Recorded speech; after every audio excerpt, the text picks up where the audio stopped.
अच्युतं केशवं रामनारायणं कृष्णदामोदरं वासुदेवं हरिं श्रीधरं माधवं गोपिकावल्लभं जानकीनायकं रामचन्द्रं भजे अच्युतं केशवं सत्यभामाधवं माधवं श्रीधरं राधितं इन्दिरामन्दिरं चेतसा सुन्दरं देवकी नन्दनं नन्दजं सन्ददे।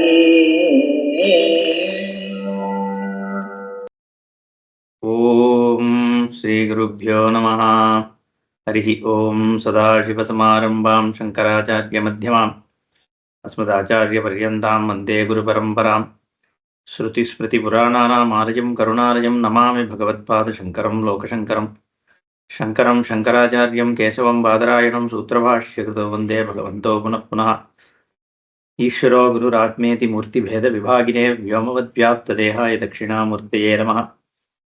गुकारस्वन्धकारो वै ऋकारस्तन्निवर्तकः अन्धकारनिरोधित्वात् गुरुरित्यभिधीयते। ॐ सहनाववतु सहनौ भुनक्तु सह वीर्यङ्करवावहै तेजस्विनावधीतमस्तु मा विद्विषावहैः। ॐ शान्तिः शान्तिः शान्तिः। ॐ सर्ववेदान्तसिद्धान्तगोचरं तमगोचरं गोविन्दं परमानन्दं सद्गुरुं प्रणतोऽस्म्यहम्। 79 श्लोक।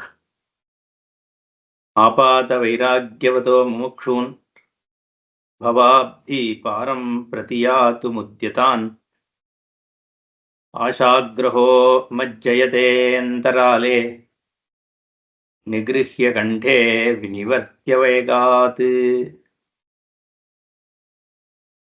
आपात वैराग्यवतः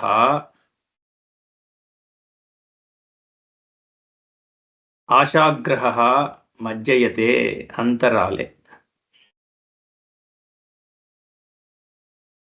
वैराग्य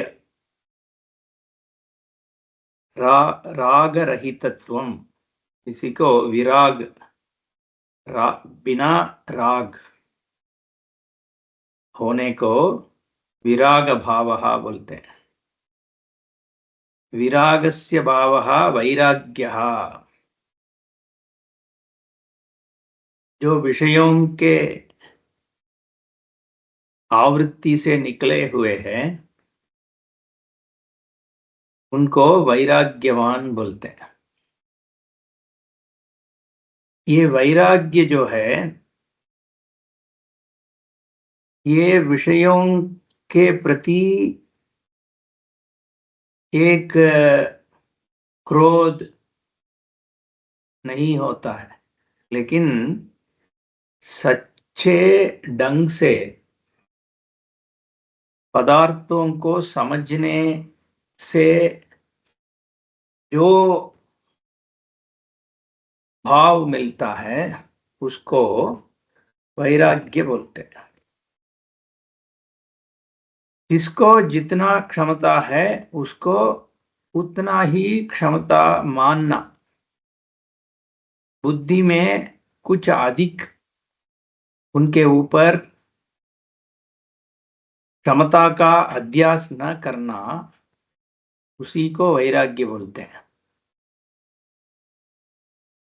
अगर अंदर हमें उसके ऊपर एक लालच हो और ये लालच रखते हुए अगर ऊपर से एक वैराग्य का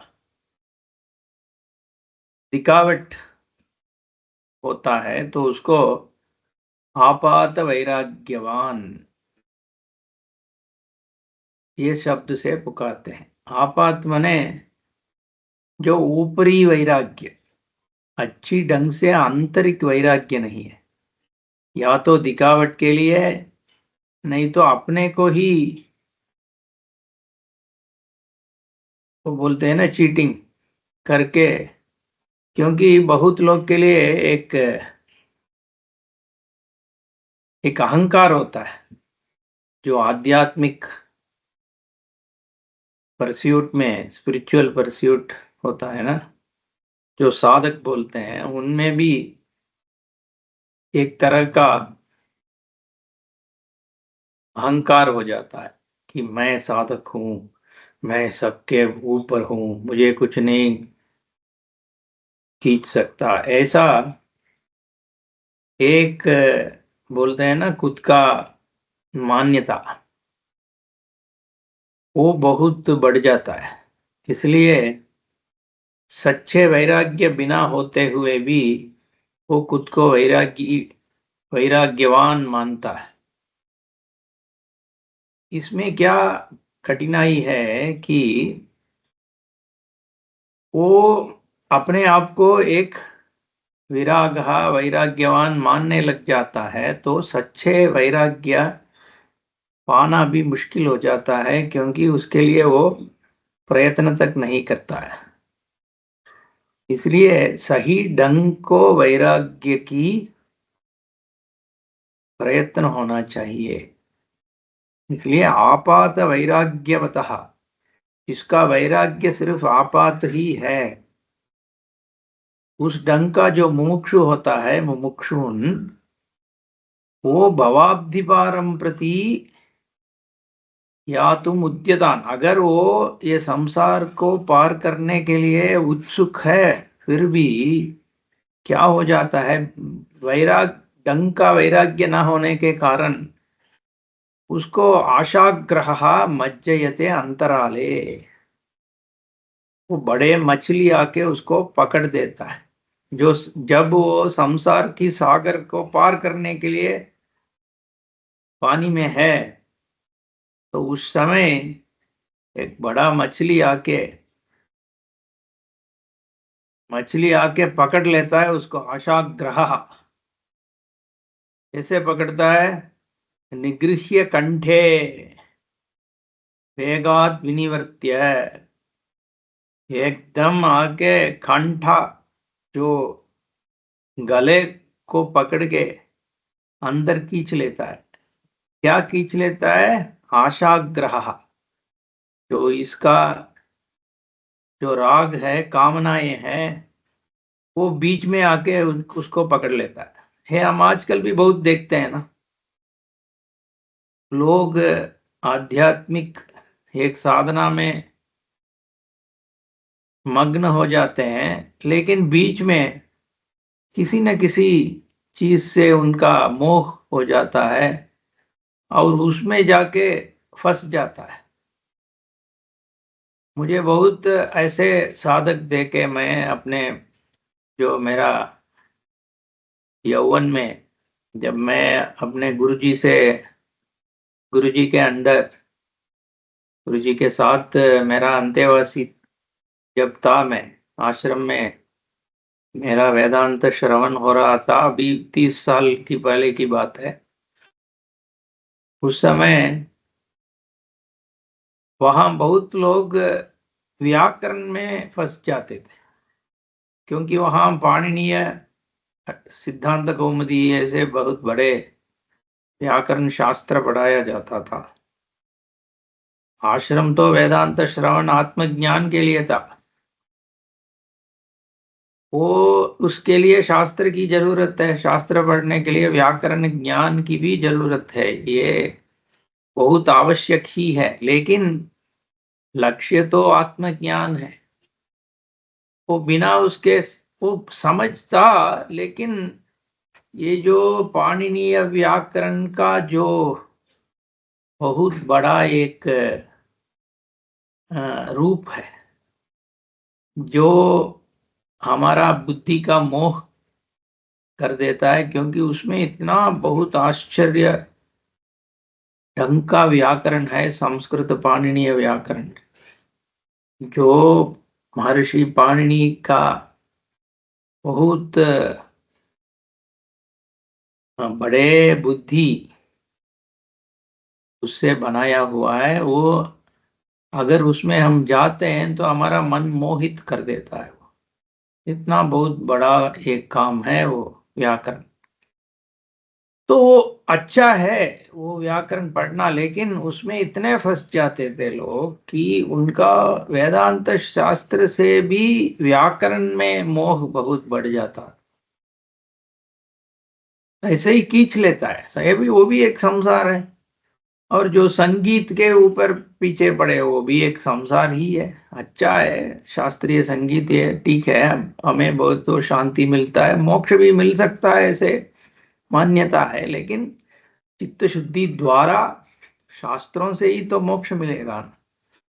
तो इसलिए वो भी, और जो व्यावहारिक जो विषय है, स्त्री मोह, धन लोलुप्त्वम, ये सब भी, जैसा विश्वामित्र का वो मेनका से वो ऐसे करते हैं ना, मैं चित्र में देखे होंगे कि अरे अरे नहीं नहीं नहीं, मैं देखूंगा ही नहीं मेनका को।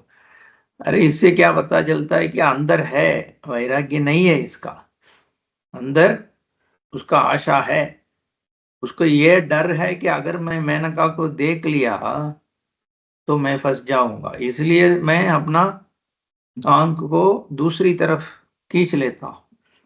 कितने देर खींच के रखूंगा, थोड़ी देर के बाद ऐसे ही देखता है। तो इसलिए इसको ही आपात वैराग्य बोलते हैं, ढंग का वैराग्य नहीं है। उसको ये समझ नहीं है कि इनसे जो मोक्ष है वो मिलने वाला नहीं है, और ये जो सुख का जो प्रयास करता है उसमें बहुत विषमता है।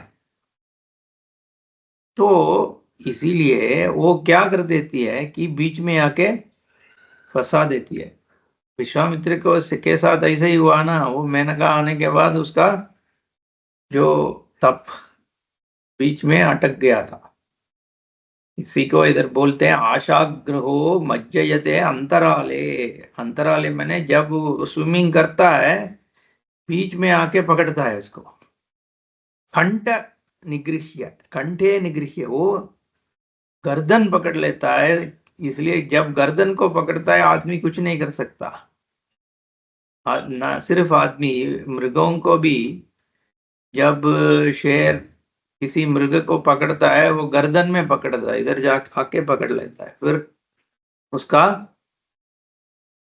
वहां से निकलना मुश्किल हो जाता है। वैसे ही ये जो काम क्रोध जो है हमें पकड़ लेती है। 80 श्लोक। विषयाख्यग्रहो येन सुविरक्ति हसिना हतः स गच्छति भवाम्बोधेः पारं प्रत्यूहवर्जितः। विषयाख्यग्रहः, ये जो बड़े मछली है, क्या कौन सा है ये आशाग्रह जो उसको बोलते हैं, बोले थे पिछले श्लोक में, उसको इधर विषयाख्यग्रह बोलते हैं। भाष्य का भगवत्पाद शंकराचार्य जी उसको विषयाख्यग्रह बोलते हैं। विषयाख्य माने जो इंद्रियों का विषय रूप में जो भी जगत में दिखती है वो सब एक साथ ग्रह, सभी चीज पकड़ती है। कैसे पकड़ती है वो, क्या उस विषय में है क्या वो पकड़ने वाला क्षमता विषय में नहीं है? कैसे बोलते हैं विषय में नहीं कह करके? क्योंकि एक ही विषय एक आदमी को खींचता है, दूसरे आदमी को नहीं खींचता है। सबको एक जैसा प्रेम नहीं होता है ना। किसी का धन के ऊपर प्रेम है, किसी को संगीत के ऊपर प्रेम है, किसी को ड्राइविंग के ऊपर प्रेम है, किसी को फोटोग्राफी में प्रेम है। वो दूसरे आदमी फोटोग्राफी नहीं, उसका मन लगता नहीं है।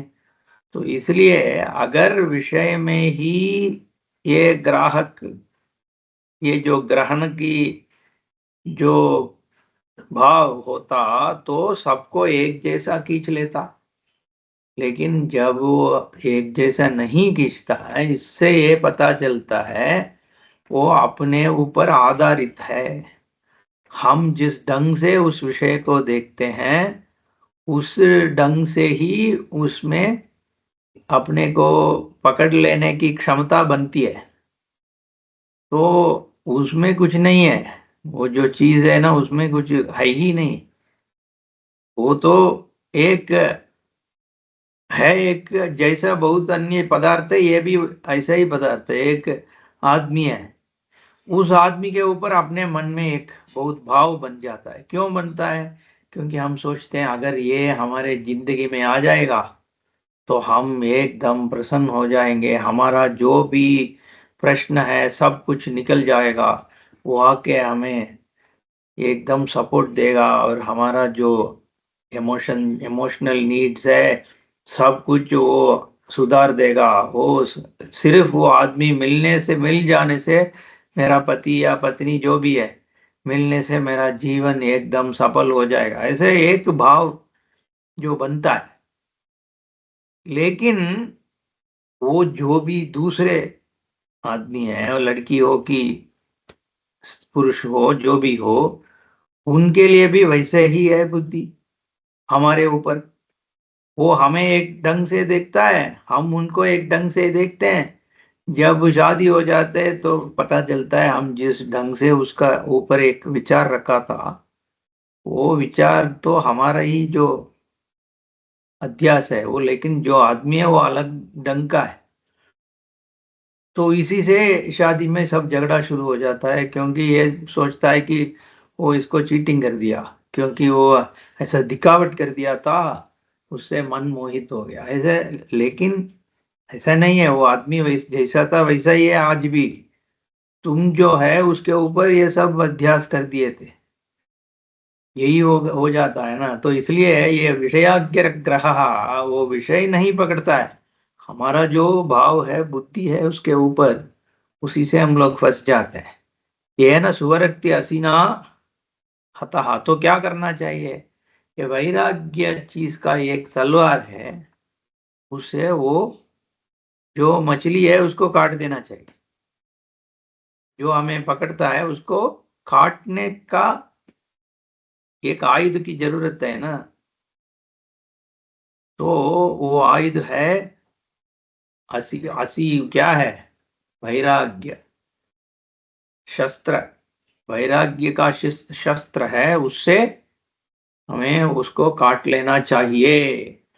अगर वो वैसा कर दिया तो सगच्छति भवाम्बोधे पारम प्रत्यूह वर्जितः। तो एक ही है, बाकी कुछ नहीं है।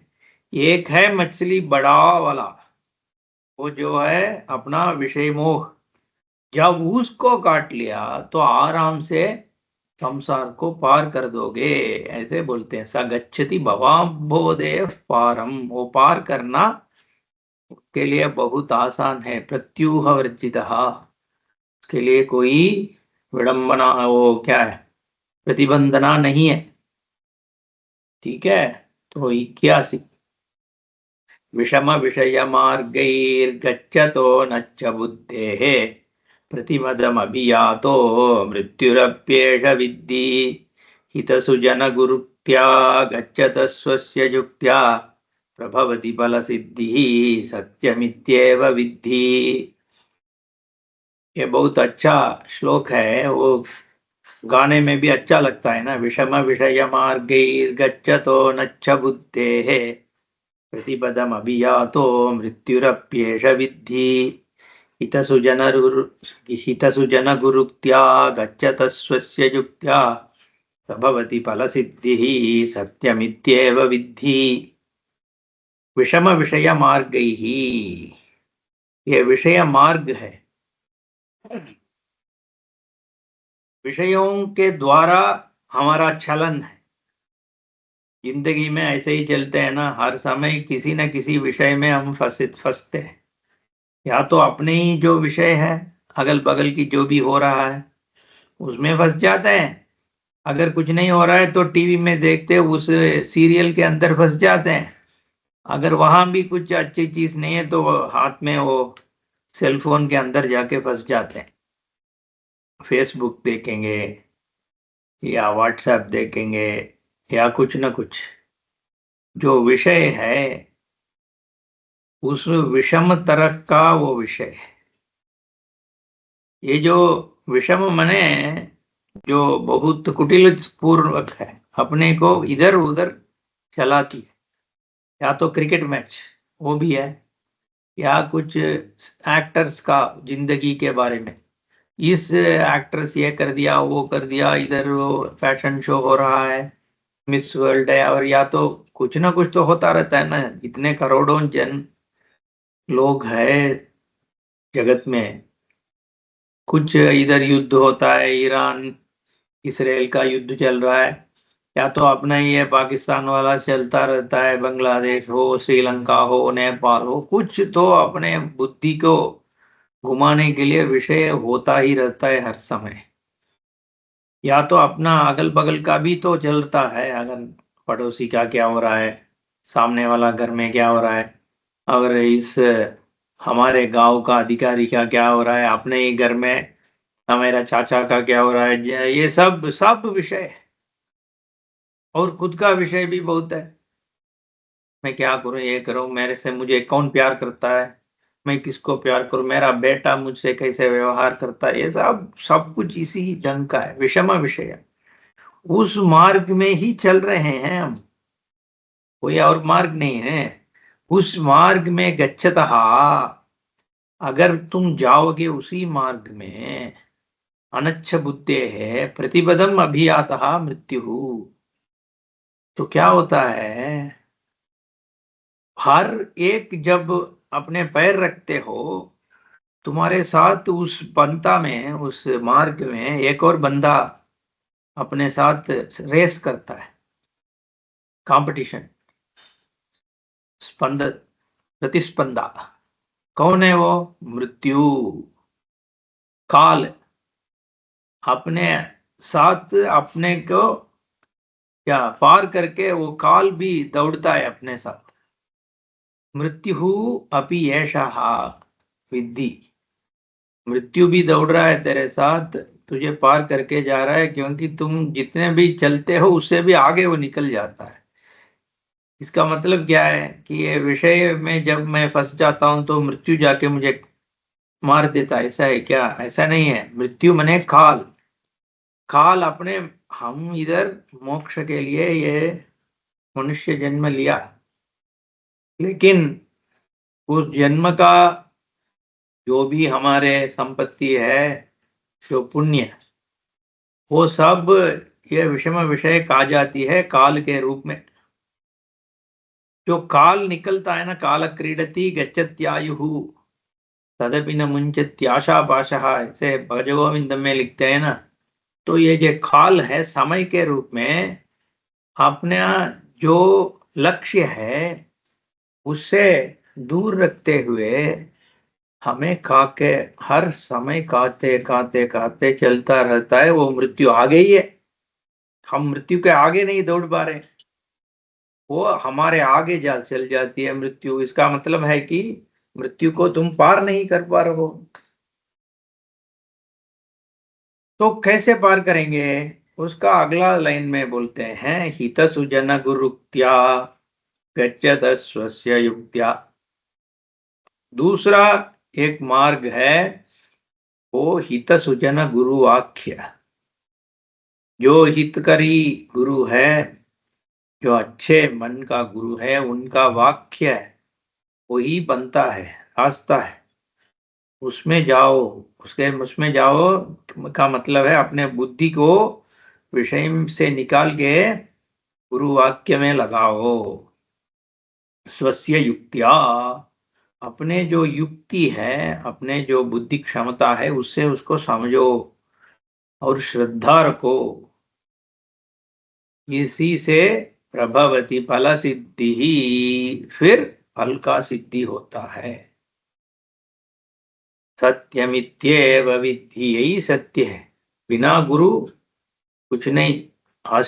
आचार्यवान पुरुषो वेद है, ऐसे वेद का भी वाक्य है। तद्विद्धि प्रणिपातेन परिप्रश्नेन सेवया उपदेक्षन्ति ते ज्ञानम ज्ञानिनः तत्वदर्शिनः। ऐसे भगवान गीता में बोलते हैं कि तुम जाके गुरु का आश्रय करके इस ज्ञान को पाओ। सही प्रश्न पूछ के, क्योंकि ये ज्ञान स्वातंत्र्य न नहीं आ नहीं सकता, क्योंकि जब तुम स्वतंत्रता से ज्ञान को ढूंढते हो तो तुम प्रमाता बन जाते हो, और प्रमाण प्रमेय व्यवहार अपने से अलग हो जाता है, तब तुम्हारा अद्वैत भाव सिद्धि नहीं हो ही सकता। इसलिए स्वतंत्र प्रमाण की आवश्यकता है। वो स्वतंत्र प्रमाण सिर्फ गुरु का शब्द ही हो सकता है। इसीलिए शंकराचार्य जी बोलते हैं, पंडितोपि स्वातंत्र्येन आत्मान्वेषणम न कुर्यात्। अगर तुम पंडित हो भी, फिर भी आत्मान्वेषम वेषणम न कुर्यात्। ये सिख का जो पंथ है, वहां भी गुरु ही प्रधान है। गुरुवाक्य, गुरुवाणी, गुरुवाणी ही उनके लिए एक न सिर्फ प्रमाण, वही ईश्वर है उनके लिए, एक ही ओंकार। ऐसे गुरुवाणी, गुरु का वाक्य सबसे ऊपर है। गुरु ब्रह्मा गुरु विष्णु गुरुदेवो महेश्वरः गुरु साक्षात परम ब्रह्म। जो परम ब्रह्म है वो शिवा विष्णु ब्रह्मा जी से भी ऊपर है, वो सिर्फ गुरु ही है। इसलिए न गुरोर अधिकम तत्वम न गुरोर अधिकम तपः गुरोः परतरम नास्ति। गुरु वाक्य से ही मोक्ष मिलता है, उसमें श्रद्धा होना आवश्यक है। बिना श्रद्धा गुरु वाक्य से पकेगा नहीं।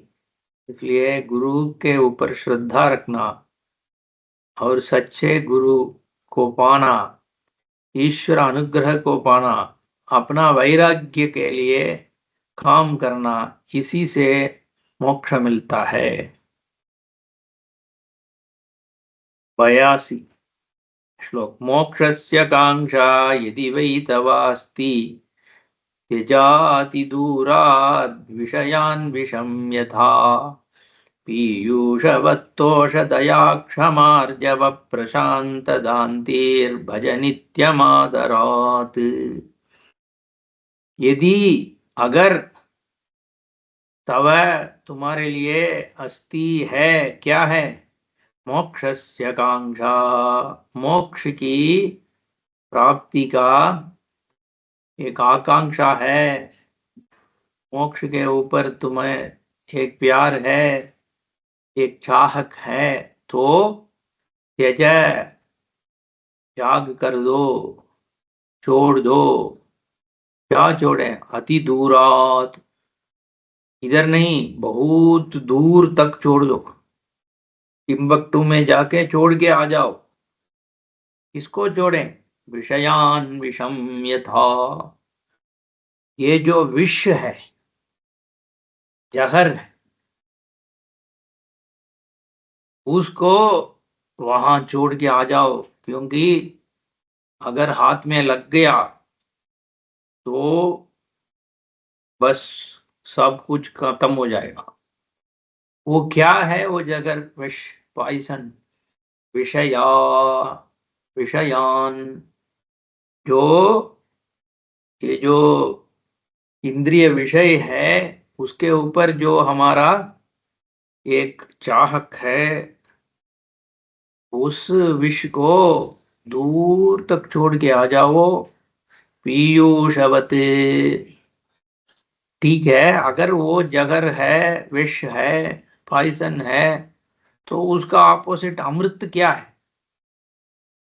पीयूष। अमृत क्या है? बोलते हैं तोष है, दया, क्षमा, आर्जव, प्रशांति, दांति, इन सबको बढ़ाओ। ये क्या होता है? तोष है, हर समय एक तृप्ति का भाव होना चाहिए। मुझे सब कुछ है, जो भी भगवान दिया है सब मेरे लिए इतना बहुत, इससे खुश हूं मैं। वो बूढ़े लोग से हम अगर गांव में उस जमाने के लोग से बात करेंगे तो ठीक से उनके पास खाना भी नहीं होगा, लेकिन वो बोलते थे नहीं मैं सब कुछ हूं, मेरे लिए क्या नहीं है, सब कुछ भगवान दिए है मेरे। ऐसा एक भाव होना चाहिए। फिर दया, और लोग के लिए एक दया होना चाहिए, क्योंकि ये सब अपना ही है, हम ही तो है, एक ही ईश्वर सभी जगह में है। जिसके ऊपर भी अगर हमें कुछ क्रोध आया, किस लिए हमें क्रोध आना चाहिए? ठीक है, उनके विचार से हम सहमत नहीं है, उनके कार्य से भी अगर हम कुछ नहीं भी हो तो भी, अगर ये कुछ काम कर रहा है, क्यों कर रहा है? उनका जो बैकग्राउंड है उसका असर उसमें पड़ेगा ही। अगर वहीं पर हमारा भी जन्म हुआ होता तो हम भी शायद उसी तरह से होते, क्योंकि वो जिस समूह में उसका जो का बचपन चला, और जिस ढंग के लोग से वो मिला, और उनका भी जीवन का अनुभव जो भी है, उनका अनुभव, उसका माता जी क्या कैसे उसके पाला पोसा, और पिताजी कैसे व्यवहार किए थे, यही ये सब मिलके ही उनका के अपना अस्तित्व बना है ना। तो वो सब समझ लेना चाहिए ना। मैं ये नहीं बोल रहा हूँ कि वो जो भी बुरा काम करता है उसको हम स्वीकार करें, ये नहीं बोल रहा हूँ, लेकिन जो आदमी है ना उसको वो काम से अलग रख के हमें देखना चाहिए, उनके लिए नहीं, अपना जो स्वास्थ्य के लिए। क्योंकि ये जो प्रवृत्ति, जो जगत का जो प्रवृत्ति है ना, वो हम समझ नहीं पाएंगे। हम तो बीच में आए हैं, 19th 20th सेंचुरी में कभी आए, उसके पहले हमारे आने के पहले हजारों लाख साल चले गए, और ये सब के लिए हम थोड़ी जिम्मेदार है, हम तो है कुछ दिन के लिए और हम भी निकल जाएंगे। तो हम ऐसे सोचते हैं कि हम पूरे दुनिया को सुधारेंगे, कहाँ सुधार पाओगे? अरे इतने इतने बड़े लोग आ गए थे और कुछ नहीं हुआ। तो ये सब भगवान का ही लीला है, ऐसे समझ लेना चाहिए। तो इसलिए सब जो भी है, हम तोष संतोष भी होना चाहिए, दया भी रखना चाहिए। अगर वो कुछ बुरे काम कर रहा है उसके ऊपर भी दया होना चाहिए कि अरे उसका भी भलाई हो, वो भी अच्छे बने, ऐसे एक दया रखना है। और क्षमा भी रखना है, अगर हमें कुछ बीच में हो गया उनसे तो भी हम उसको फॉरगिविंग, क्षमा रखना चाहिए। और जब हम माने स्ट्रेट फॉरवर्ड, जो हम सोचते हैं उसी को बोलना चाहिए, कुटिलता नहीं होना चाहिए। कोई कुछ सोचे और कुछ बोले और कुछ करें, ये सब इससे क्या हो जाता है, हमें गिल्ट आ जाता है। तो बुद्धि में बहुत अपने अपने आप के ऊपर एक नीच भाव बन जाता है, क्योंकि हमें पता है ना हमारा जो कार्य है वो सही नहीं है। अगर दूसरों को पता भी नहीं चले तब भी हमारे मन में तो पता है। इसलिए एक रिजुता, स्ट्रेट फॉरवर्डनेस रखना चाहिए, उसको आर्जवम बोलते हैं। और मन में एक शांति होना चाहिए, प्रशांति और दांति, अपने इंद्रियों को नियम में रखना चाहिए। अगर वो एक कुछ कर दिया उसको जाके मारना, ये सब हो जाता है ना। नहीं, अगर हाथ से भी नहीं मारेंगे तब शब्द से मार लेते हैं किसी को। ये सब नहीं करना चाहिए, जितने हो पाए उतना अपना सेल्फ कंट्रोल रखना चाहिए।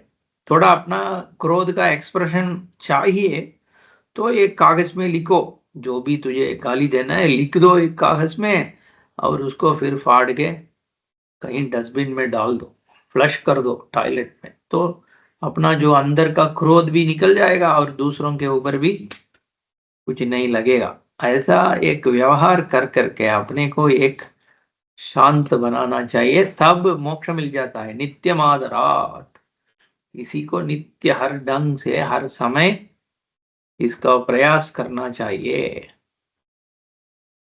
उसके बाद 83, अनुक्षणम यत् परिहृत्य कृत्यम अनादि अविद्याकृत बंध मोक्षणम देह परार्थोयम अमुष्य पोषणे यस्सज्जते सस्वमनेन हन्ति। तो अनुक्षणम यत् परिहृत्य कृत्यम अनादि अविद्याकृत बंध मोक्षणम, जो करना है, कृत्यम क्या है? कृत्यम का मतलब है जो हमें करने की जरूरत है, जन्म में जीवन में क्या करना है, अविद्याकृत बंध मोक्षणम, जो अविद्या अज्ञान के कारण से जो बंधन हुआ है, जो हमें बांध देता है, उससे मुक्ति पाना। वो अविद्या कहाँ से आया नहीं है, वो अनादि है। विद्या अविद्या दोनों आ नहीं सकता। जो पहले से अविद्या है उसका नाश होता है तो विद्या तो स्वयं ही प्रकाश लेता है। जो भी विद्या है वो अविद्या नाश ही विद्या बोलते हैं, क्योंकि जो है उसी का ही तो विद्या। तो जो है उसका अविद्या था, तो अविद्या चला गया। उस अविद्या को निकाल के आना ही मोक्ष है। उसी को करना है, वही कृत्यम है। अनुक्षणम यत् परिहृत्य, उसको अगर छोड़ के जो देह परार्थः अयम अमुष्य पोषणे, जो इस देह है, जो शरीर है, वो परार्थ अयम अमुष्य पोषणे, इसको दूसरों के सुख के लिए अपना देह है। क्योंकि अगर ये इधर से जीवन निकल गया तो और चीज इसको खा लेती है। और अगर जीवित में भी अपने भार्या पत्नी का भी इस देह के ऊपर एक राइट है, अपने बच्चों का भी इस शरीर एक कारण है, ये शरीर का उनका भी एक स्वामित्व है। अपने माता पिता का भी इस देह में एक स्वामित्व है। अपना जो स्वामी है ऑफिस में या कॉलेज का, जो उनका भी इस शरीर के ऊपर एक स्वामित्व है। जो वो जो सिखाए हैं उसको अनुसंधान करना हमारा दायित्व बनता है। इसलिए इस शरीर जो है वो अपना नहीं है, दूसरों का है। अगर इस शरीर के लिए ही वो काम करता है, यह सज्जते सहा स्वम अनेन हंति, ये तो आत्महत्या कर देता है। क्योंकि जो करना है उसको छोड़ के इस शरीर के पीछे लगता है। 84 देखते हैं। शरीर पोषणार्थी सन या आत्मानं दिदृक्षति, ग्राहं दारुधिया धृत्वा नदीं तर्तुं स गच्छति। जो आत्मानं दिदृक्षति, वो आत्मा को दर्शन करने का वो इच्छा रखता है, लेकिन उसके लिए ये सब वैराग्य बना के गुरु वाक्य मिलने के वजह बोलते हैं ना, मिलने बिना वो उसके पीछे लगने बिना वहां न लग के इधर अपने शरीर को ही पोषण करता रहता है। अच्छे ढंग से ये शरीर को बना के रखना, इसी में अगर लग के वो आत्मज्ञान भी लेना चाहता है तो उसका ये बोलते हैं ग्राहम दारुधिया धृत्वा नदीम तर्तुम स गच्छति। वो एक क्या बोलते हैं, क्रोकोडाइल, ग्राह, मगरमच्छ, उसको एक पेड़ समझ के, लकड़ी समझ के अगर वो मगरमच्छ को पकड़ लिया और पकड़ के वो नदी को पार करना चाहता है, वैसे ही है ये लोग जो इस शरीर को पकड़ के आत्मज्ञान लेना चाहता है। तो क्या होगा, अगर लकड़ी नहीं भी हो तो भी पार कर सकता है थोड़ा मुश्किल से।